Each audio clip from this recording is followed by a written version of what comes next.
Welcome to the Permission Slip podcast, where I, empowerment coach, mindset expert, and holistic nutritionist Carmen share with you the tools, conversations, and resources you need to write your own permission slip, take massive action, and become obsessed with your own life. Let's get started.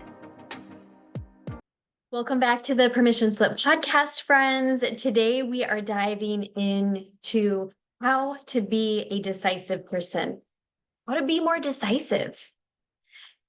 Not making decisions is one of the things that drains our energy. It drains our capacity and it overwhelms us. I mean, think about it. We have too many decisions that we're making already. I know I've done many a podcast on how to decrease the amount of decisions that you're making each day. But let's face it, we have to make decisions each day. And in this podcast, I'm going to give you 4 tips on how to become a more decisive person in your life. So I'm going to run you through the 4 and then I'll break each down like we always do. And just know I'm so grateful for you. If you found value in this podcast, please give me a shout out on social media. I want to hear what your breakthrough was, or text it, share it with a friend. And if you haven't left a rating or review on Apple in a while, that's always helpful too. So then this podcast and this information can reach more amazing individuals just like you. Okay, here are the 4 things, and then I will break them down for you so you can figure out how you're going to implement them in your life, because that's what this podcast is all about. It's me taking complicated things and things that are challenging in all of our lives, because hey, sometimes I'm not a decisive person either, and these things have really helped me, and simplifying them for you and sharing it how you can do it in your life too. That's what my gift is. Okay, here we go. Number 1, schedule thinking and reflecting time. Just like you would an appointment, just like you would anything else, get it in your schedule. Number 2, use planned procrastination. I'm sure you've heard me talk about this before, or if you have my journal, the Be the Light Transformational Journal, which you can buy on Amazon, you know all about planned procrastination, but we'll dive into that. Then I want you to simplify. And the last thing is to listen louder and talk more. I know, like we'll get into that. Don't worry. It sounds like those 2 things are complete opposite, but let's dive into number 1, scheduling thinking time and reflection time.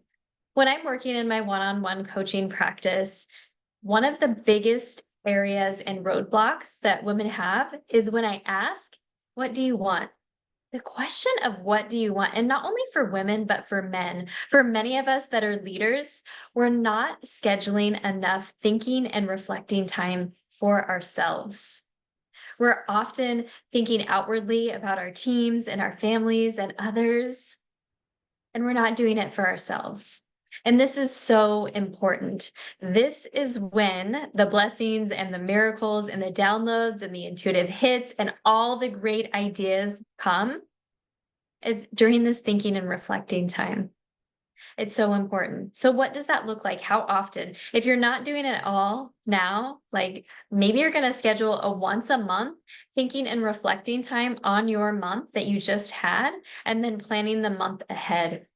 Maybe that's thinking about wins that you had, breakthroughs that you've had, challenges that you've overcome, things that you were able to accomplish, fun that you had, goals that you reached, goals that you didn't reach, failures that you had, and lessons that you learned, and then what you want to do differently, more of the same or better the following month.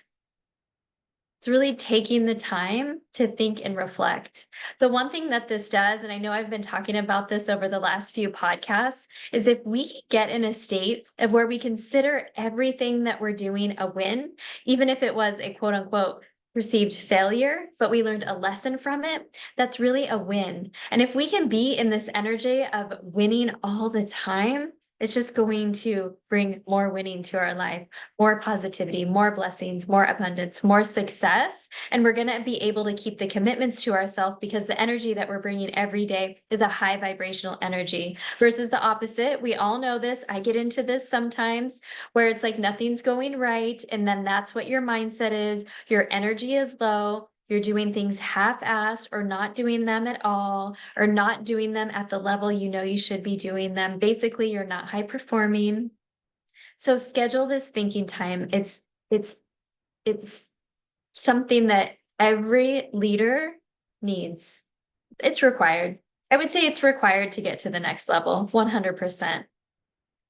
Then number 2 is using planned procrastination. Now you're probably thinking like, Carmen, what the heck? Isn't procrastination not a good thing? Don't I want to avoid procrastinating and just get things done? You always say do it right away and do it to completion. But we don't want to be making decisions, especially important decisions that we're making in our life, just so quickly. We don't want to make them out of emotion. We want to make them out of facts. We want to make them out of our inner knowing. We want to make them out of like knowledge and wisdom. And so, how we can use planned procrastination, which basically is making a list of the things that you need to do, which in this case is the decisions that you need to make. So, after this podcast, you could sit down and write out all the decisions that you need to make. Maybe it's what hotel to stay at for your family vacation, or maybe it's something really important like, should I make this investment in myself or my business in order to get to the next level? Should I hire this person? Whatever the decisions are, big or small, should I buy this thing that I've had in my Amazon cart for 2 weeks now? Whatever the decisions are, I want you to write them down, and then I want you to make a time that you're going to decide on them. So this is the plan procrastination. So you actually schedule in your calendar, not only that reflecting and thinking time, which by the way, I suggested monthly, but I do that reflecting and thinking time every day. So that's the upgrade. Start with monthly, see if you can go to weekly, and then see if you can go to daily. Doesn't have to be forever. So schedule when you're going to make the decision. Right now, I'm looking at venues and I have a decision that needs to be made for this big event that's coming up in September. And I'm so excited. It needs to be made in the next 2 weeks. So I set a time on my calendar with my team to make the decision about the venue. Now, I don't have to think about it anymore. Of course, if new information comes in, I'm going to save that and I'm going to put that in our meeting notes. And I'm going to sit with it during my thinking time and just really think intuitively, like how that feels, feel how that feels, really get the energy around it. But other than that, in my day to day, I'm not going to be thinking about any of the decisions that I have to make because there is a particular time that I have set aside that I'm going to be deciding on it. The third thing, this is everything to me as well. All of these things are going to be game changers if you actually do them. The third thing is to simplify. Have less. Have less physical possessions, have less that you're in charge of, have less decisions that you have to make. This is where you get to step up in your leadership, whether it be at home or at work or in a volunteer capacity, wherever you're leading. Just maybe you're just leading yourself, right? This is where you get to step up and think about like, where can I simplify? Where can I get rid of the things that I haven't used in a long time? Can I donate them? Start with your closet. Get rid of some of those things. You don't need all that stuff. Simplify, have less, be in charge of less, and you get to empower others. Let me give you a tactical example here. I know you love the tactical examples. So I used to be the one to plan all of our family vacations. I would plan all of our little like day trips or mine and Joel's dates. And something that we started doing is I was recognizing like, I don't want to be the one planning all these things. And I don't want to be the one always in charge of everything. Sometimes I just want to show up and maybe even be surprised, like not know all the answers and be okay with that. And so Joel and I started doing these dream dates. And so what we do is every other month, I plan a dream date, and on the other months, he plans the dream date. So instead of me always doing all of the planning and having to worry about it and thinking about what we're going to do and how it's going to be and how much it's going to cost and when we're going to go and all of those things, it's like I'm going to think about it this month for January, and he's going to think about it for February. And all I have to know is the date and what do I need to wear. That's the only decision that I need to make. I know I had a client that I was working with once, and her and her family, her extended family, would take trips like once a quarter, and she was always the one to plan out all the details. And it really drained her of her energy, and it took her away from her focus, from her goals, and the things that she really was focusing on in her life. She wasn't keeping her commitments to herself. She wasn't performing optimally. And so I said, why don't you just ask one of the other family members to plan it? And, this feeling like bubbled up. It was kind of like a feeling of anxiety because she was going to have to release control for this. And once she did it, she realized, oh my gosh, this is the best thing ever. I love just showing up and not having to be in charge. She's like, I can actually enjoy the vacation. Isn't that so cool? I know. So have less, be in charge of less. I like to think about, I want to have less and be in charge of less, but I want to really focus on the things that matter and have quality things that add value to my life. Because I have thinking and reflecting and planning time. And these are things that are really important to me. So during that thinking and reflecting and planning time, a couple of tools that I'll use is like, let's say I have a big project that I'm working on and I have multiple decisions within that project. So let's give the event example, right? So if we have the event example, that's going to be something that I would use what's called mind mapping. So, mind mapping is an idea where you can get a visual representation of all the things that you need to do in your head down on paper. And then you can turn it into, like, put it into your project management. We'll then put it into Asana and assign all the tasks that need to be done. But here's what it looks like. And you've probably done this before. If you think back to learning how to write a story, when you're thinking about like the setting and the characters and the plot and the conclusion and how you did those circles on that page. So your first big circle in the middle of mind mapping is going to be the big goal. So in the event case, it's going to be the event. And then you're going to have large spokes that go to bigger circles. Now, these bigger outside circles, what they are the categories of tasks that need to be done. So, for example, one of those tasks would be, one of those circles would be venue.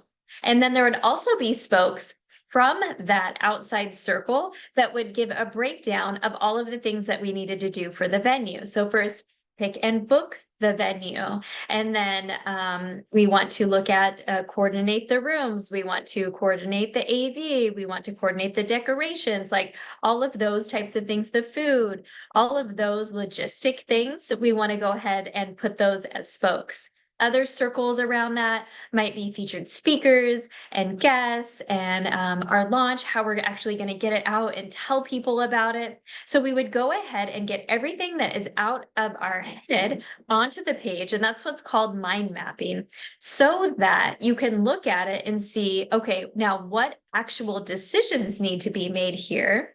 And then you can plan out when those decisions are going to be made.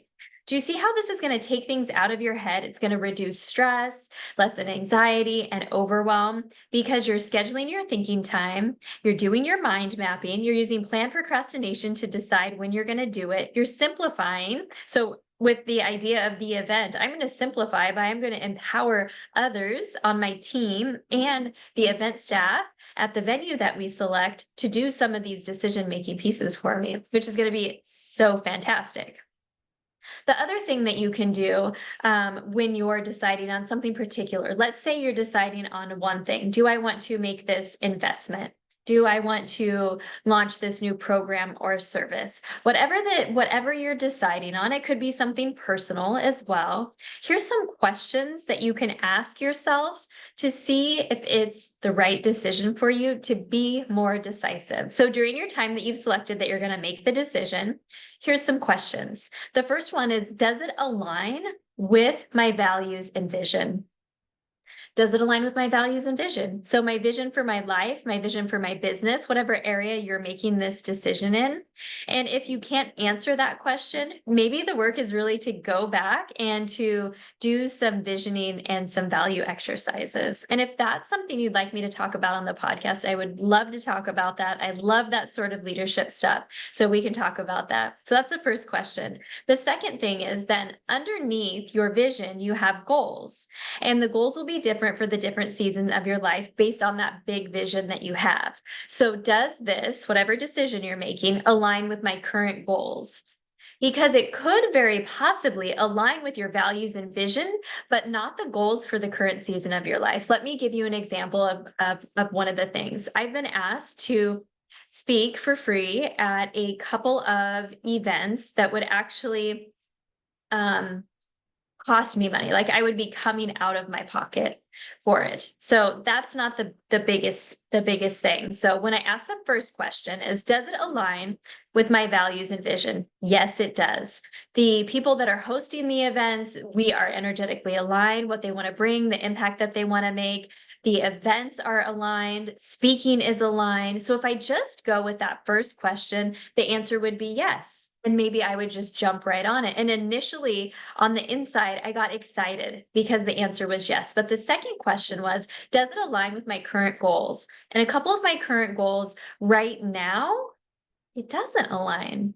So building wealth versus just making money and just really, really strong financial stewardship, it doesn't align. The second thing is really showing up in my expertise as a speaker and as a keynote speaker. I know that if I say yes to the handful of these events, it's also going to take me out of my opportunity for paid speaking events. So again, going back to simplifying.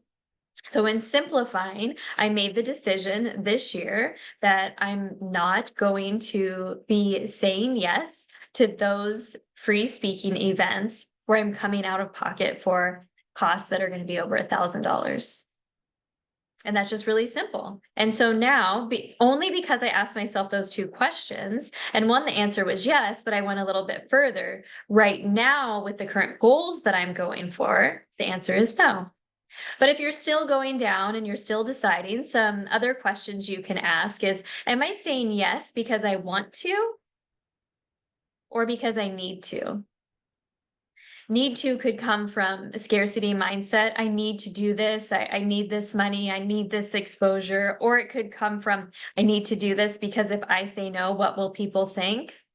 Like, yeah, when I go back to those handful of people and tell them that I'm not able to do it, I know in my heart that they're going to hear my heart. It's not because of them or what they're doing or what they're offering. It's just because it's not aligned with my goals right now. But I could say yes because I need to because I was worried about what they think. So do I want to or do I need to? The next question is, how does it feel energetically in my body?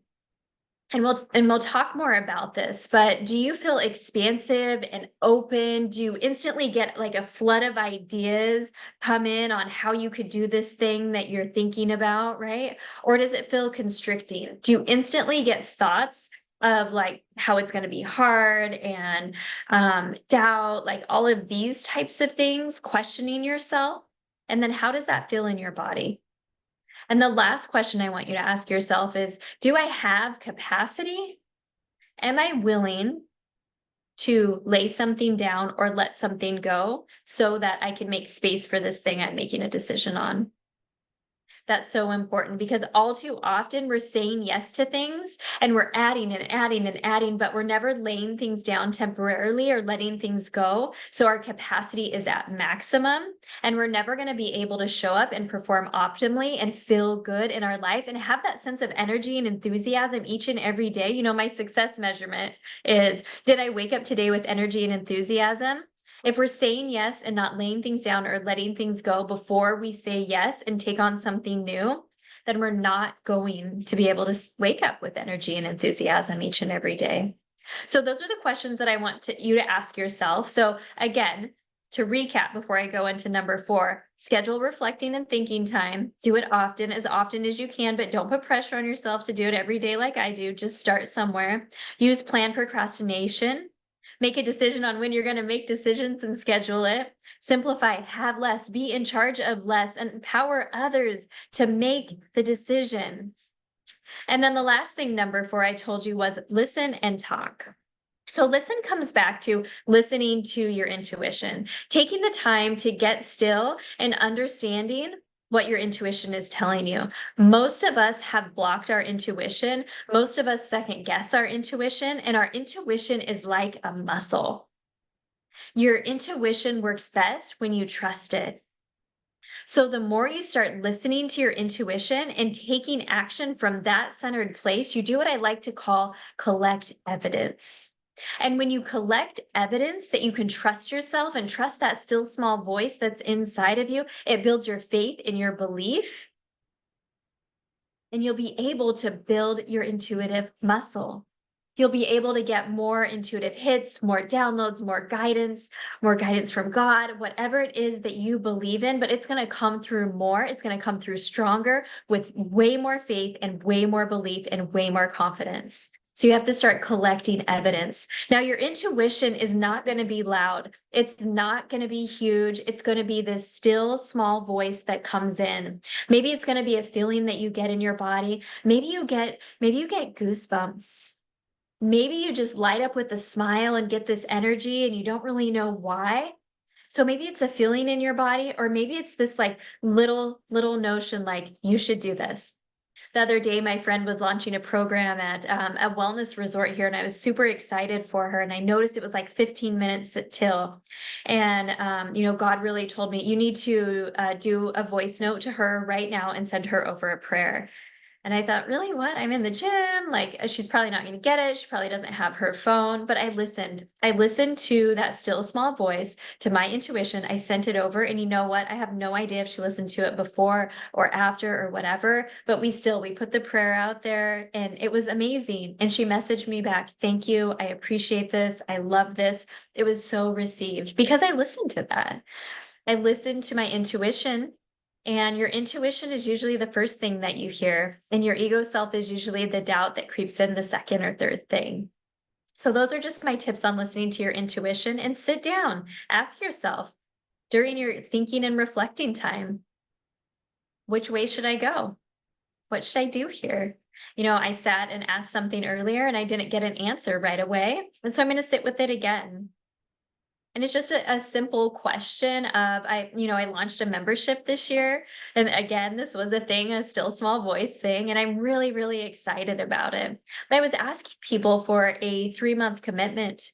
And in my head, and I'm discerning if this is my ego or my intuition, saying like, that's just your doubt, Carmen, that people won't stay in the membership. You should take that off. More people would sign up. Or is that my intuition saying like, no, you don't need that. What you're providing, it provides so much value. You're doing one-on-one coaching with each of the members. You're providing a mastermind for people to think and talk, in a co-working space to get done. And you're bringing in guest experts that they can collaborate with and learn from every single month. That's going to make a shift in their life, in their leadership, in their business. And so you don't need that. And look, I just answered my question actually, because I'm doing what's called speaking it out loud. So the second part to number 4 is listen and talk. And so we just made a decision actually by me sharing that story with you, even though I'm not necessarily talking to somebody here, but I'm saying it out loud. It's really helpful if you have a group to talk to, like in our membership group. So let me tell you about this soul-led membership group. This is the group that you want to be in. It's called the Amplify Your Life membership.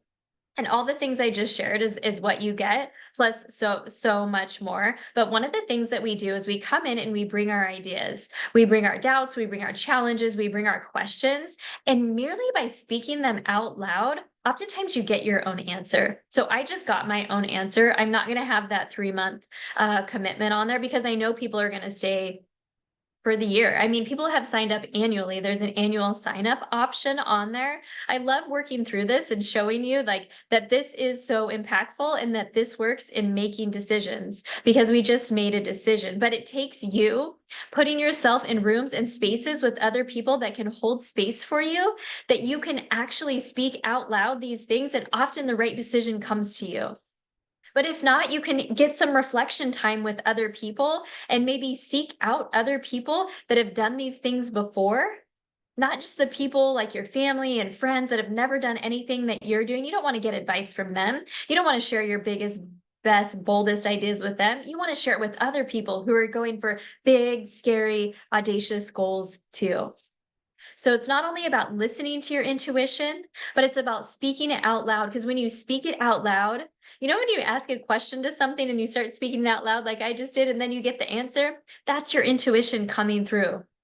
Because it's that energy, that excitement when you're talking about it and talking about your idea and talking about this decision that you're going to make.